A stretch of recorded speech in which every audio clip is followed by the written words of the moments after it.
M'dzina la Atate ndi la Mwana ndi la Mzimu Woyera. Amen. Moni abale nonse mwa Ambuye.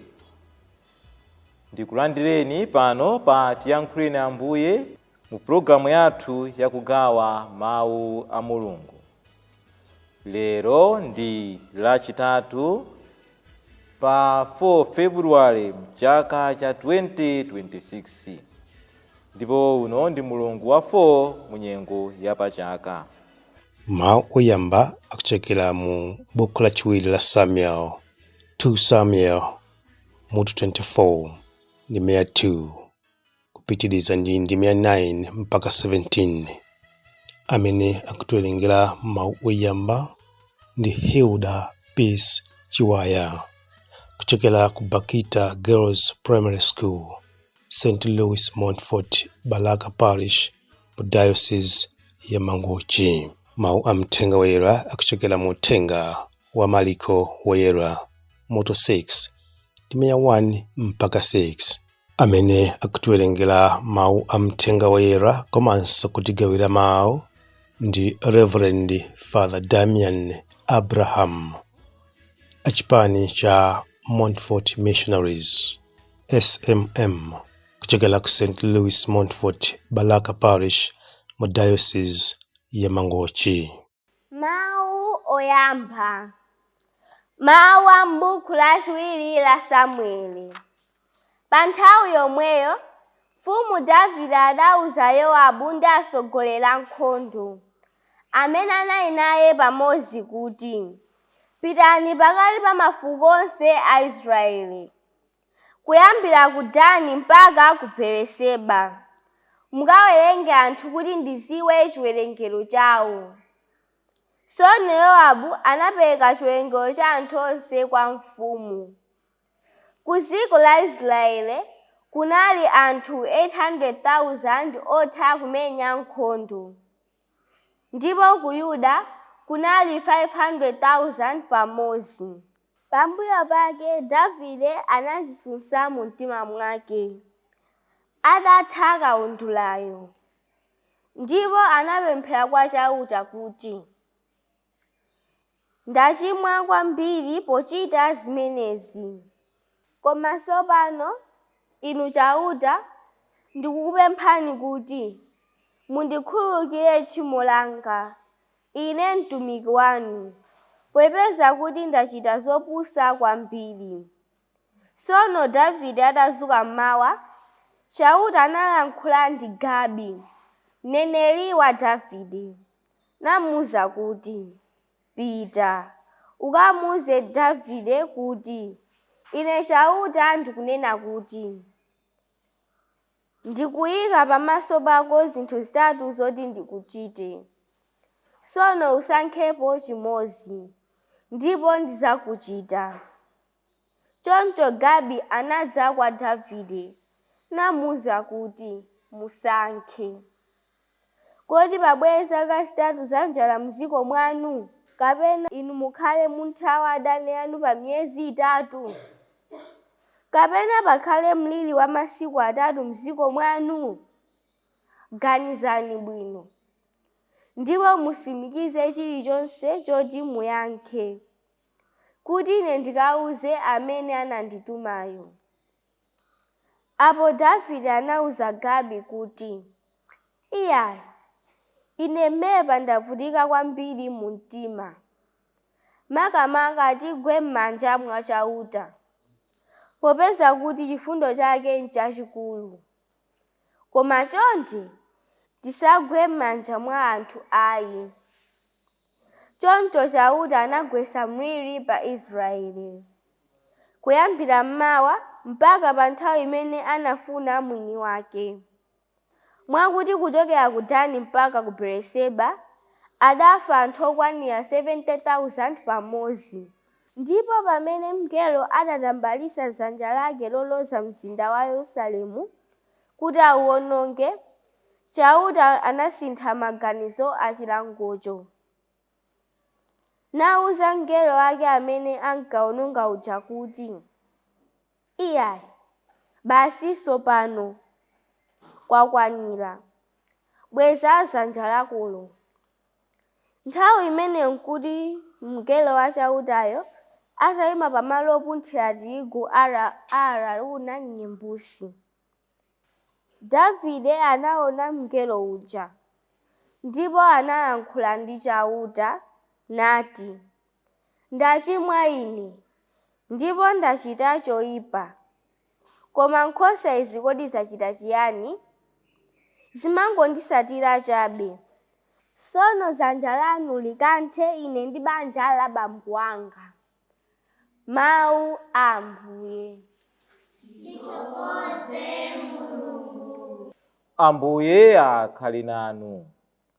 Mawu a mthenga woyera monga adalembera Mariko. Mariko mutu wa 6 kuyambira ndime ya 1 kuzalekeza ya 6. Pa nthawi yomweyo Yesu adachoka kumeneko nakafika kumuzi kwawo. Ophunzira ake adasagana naye. Litafika tsiku la Sabata, iye adayamba kuphunzitsa mu nyumba ya mapemphero. Anthu ambiri amene ankamvetsera adadabwa kwambiri nkumanena kuti, kodi iye zonsezi adazitenga kuti? Nzeru zimene adalandirazi nzotani? Akutha bwanji kuchita zinthu zamphamvu zotere? Kodi ameneyu si mmisiri wa matabwa uja, mwana wa Mariya? Kodi abale ake si Yakobo ndi Yosefe ndi Yudasi ndi Simoni? Kodi suja alongo ake ali nafe pompano? Choncho adakhumudwa naye.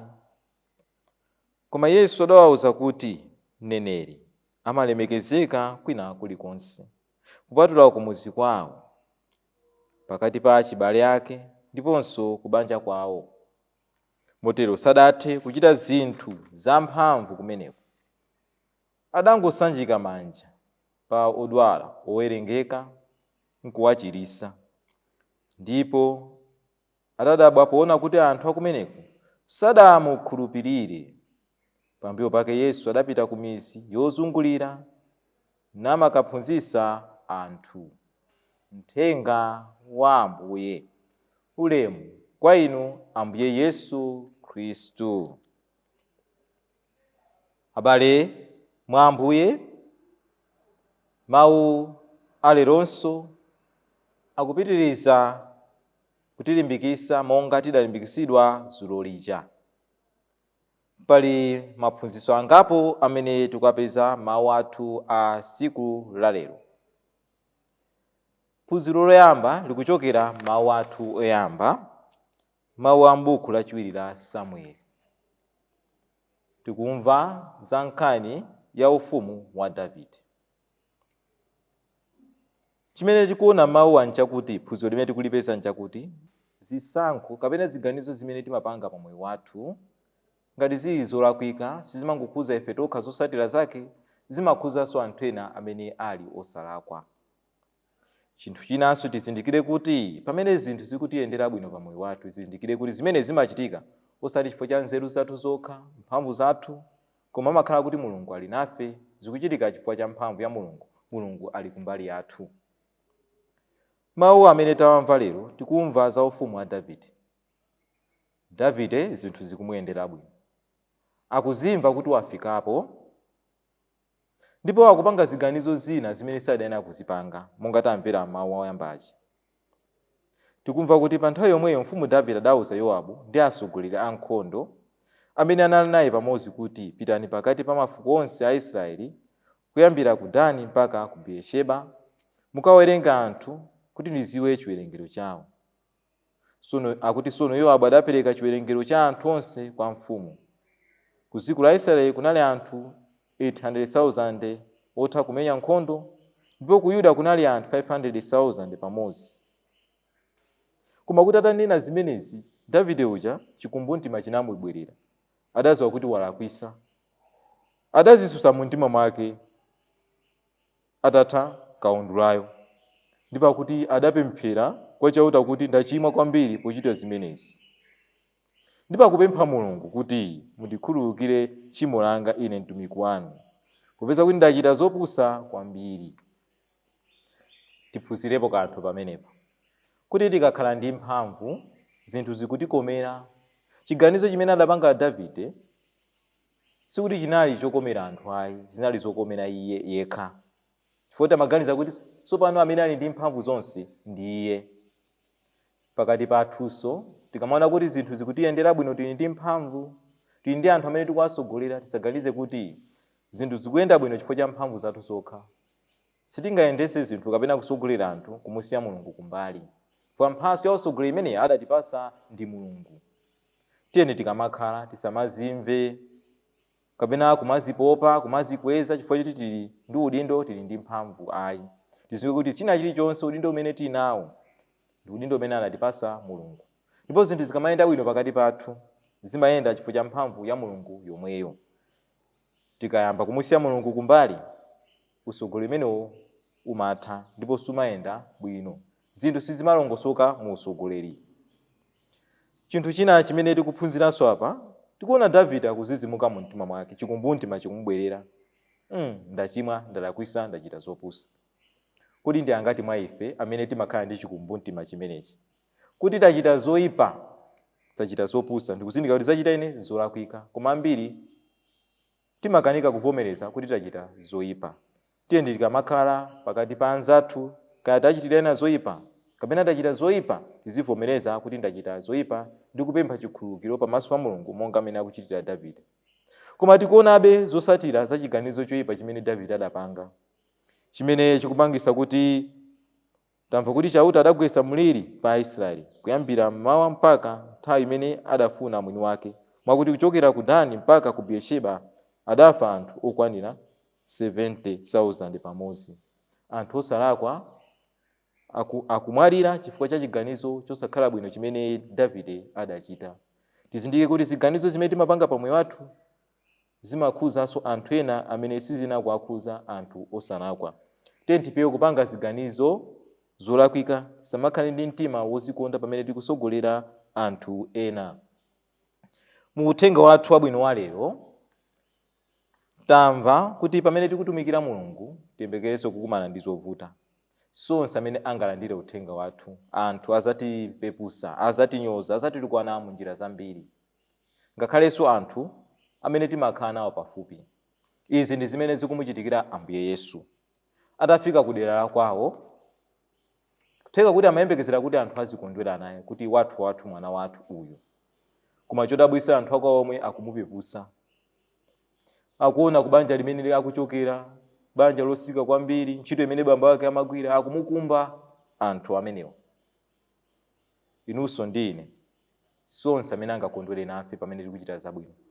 Ena azatikumba, azatipepusa, azatinyoza mu njira zambiri.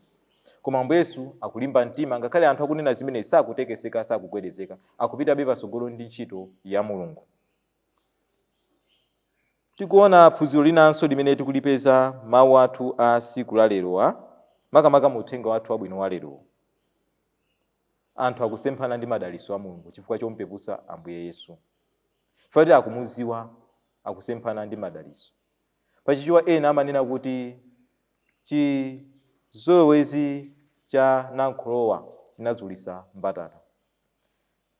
Mwinanso kutheka pa moyo wathu nthawi zambiri m'mizi mwathu mmene timakhala. Anthu ena tikaona kuti anzathu zikuyendera bwino, mwina mwana wathu akuchita bwino, wa mwana wa anzathu akuchita bwino, timakhala ndi nsanje. Timayamba kumupepusa. Timati kwawo Yesu kungachokereza bwino kumene kuja. Koma Mulungu samamana madalitso munthu ayi. Mulungu akadalitsa amakhala kuti wadalitsa basi. Ife sitingamulande nzathu madalitso amene Mulungu wampasa. Dalitso wanzathu ndi dalitso wake basi. Tiyeni pamene anzathu so adalitsika, tiziwakondabe, tizikondwera nawo pamene zabwino zawachitikira. Ambuye Yesu angochita zinthu zochepa zokha kumuzi kwawo. Ndikukhulupirira kuti ambiri mwa ife tikanaziti ena amanena kuti asenopa kwawo. Kuti munthu ukamachokera kwanu umayembekezeranso kuti anthu akwanuwo apindula nzambiri kumeneko, akondwera nawo. Koma Ambuye Yesu afika kwawo anthu akwanyoza. ndipo Ambuye Yesu aja sanachite zambiri, anthu ako akusemphana ndi madaliso. Kutheka kuti pamoyo wathu inu ndi ine ambiri mwa ife tasemphana ndi madaliso chifukwa choyang'anira anthu ena pansi, kumaona ngati anzathuwo mwa iwo simungachokere zabwino. Tonsefe adatilenga ni Mulungu, ndipo Mulungu ali nafe cholinga, ndi Mulungu anayika zabwino mwa munthu wina aliyense.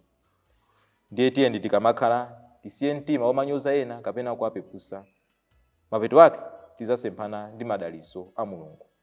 Mulungu ndi wodabwitsa. Mulungu amagwiritsa ntchito zinthu zimene zili zonyozeka kuti aonetse ukulu wake kapena apereke madaliso ake. Tiyeni pamene tamva mawu a tsiku la lero, Mulungu alimbitse chikhulupiriro chathu. Mulungu atithandize kumakhala anthu okondwa pamene anzathu zinthu zikuyendera bwino. Ndipo Mulungu atithandize kuti pamene taona ena tizindikire kuti mwa iwonso titha kukumana ndi Mulungu iyeyo. Amen.